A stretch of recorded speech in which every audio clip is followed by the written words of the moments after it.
Hello everyone, this is Banis Kyle TV. Maraming kamag-anak pero iilan lang ang tapa. Cherries!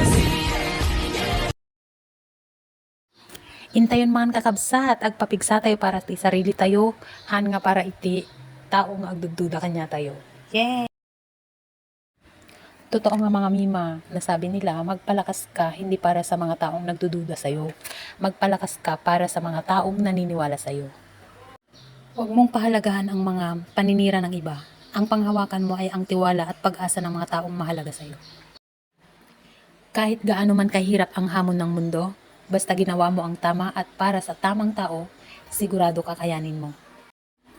Pray for a heart na handang sundin ang Diyos kahit anong mangyari. Laban lang para sa pangarap. Salamat po Ama sa mga blessing mo sa amin sa araw-araw.